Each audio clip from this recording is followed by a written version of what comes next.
Animism. In animistic religions, most plants, animals, geological features have spirits. Ancestors are still around, though invisible. Ancestor deities are probably associated with the start of the burial of the dead, rather than abandoning them to predators. Animism is the general type of religious belief of hunter-gatherers. The genetic evidence is that all humans originated in East Africa. A small group of hunter-gatherers managed to cross the arid Sahara and Red Sea to reach what is now Yemen about 70,000 years ago. Descendants of these reached Siberia, the Americas, and somewhat incredibly, Australia within 10,000 years. Some hunter-gatherers are still around in the 21st century. The Bushmen of the Kalahari, also called the San, are perhaps the oldest human ethnic group on Earth.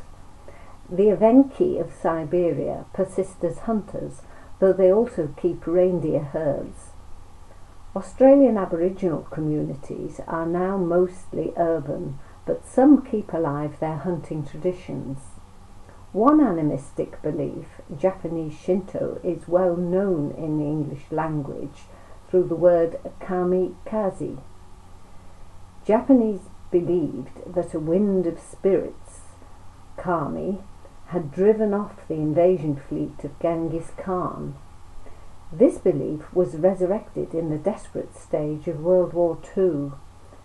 While many urban Japanese are now atheistic, Shinto persists in fishing communities.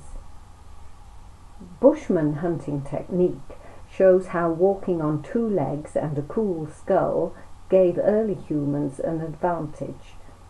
A Bushman hunter can pursue a deer through the heat of the day, keeping his brain in its temperature range by sweating through the head. If he can keep it up long enough, the prey animal will die of heat stroke. Bushman religion involves religious ceremonies in preparation for a hunt. A shaman entering a trance. His experiences recorded in rock art.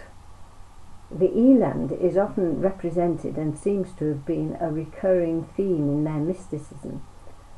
Some Bushman art seems to show that hallucinogens similar to LSD were used by the shaman. Evenki viewed the universe as consisting of three worlds: upper, middle, that's Earth, and lower. Beneficent spirits inhabited the upper world, including Evenki, the guardian of the plant and animal world.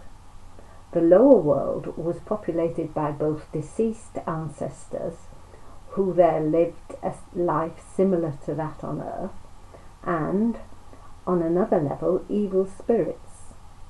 Although the average person could not travel to either the upper or lower world, such sojourns were made by shamans during their rituals. Assisted by spirits, including those of shaman ancestors, the shamans protected clan members from the spirits of hostile shamans and acted as brokers between the Evenki and the spirits that helped or hindered their activities. The word shaman is an Evenki word and was introduced to the Western world by the Russians. Australian Aboriginals also have animistic beliefs. Amazingly, the evidence suggests that migrants descended from Africa arrived in Australia about 60,000 years ago, long before they reached Europe. Australian Aboriginals are now quite diverse in their clan and languages, but their religious views have common features. The universe is made up of three levels: the earth above, below. Circularity of time is one of the most difficult ideas for us. There is not progression from past to future, but a cycle of birth, life, and death. Dreamtime is the myth of the origin of the world.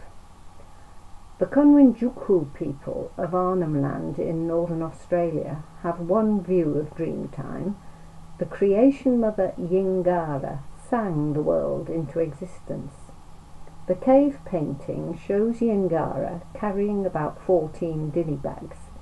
Each one contains a baby, to which she gave a language and a clan. The Darug were an Australian Aboriginal group of the Blue Mountains that had animistic theory. Although most Darug now live as Australians, their ancient sites can easily be seen near the train route through the Blue Mountain west of Sydney. The Sky people, mainly Darramullan, gave the Darug their law. Spirits must go to the land beyond the sky, Wirra Wirra. Spirits must rise through leaves. They are white, so smoke helps. Past, present, future is a closed circle. There is no historical progression. Hunter-gatherers practicing animism usually lost out to communities that planted crops and herded animals. This was not always true. Christian Greenlanders faced a very cold period around 1400 when their cows could not be fed through winter. They could have survived by copying Inuit seal hunting, but seem to have been reluctant to do so because of its religious implications. Inuit attributed souls to the prey and gave prayer for their victims.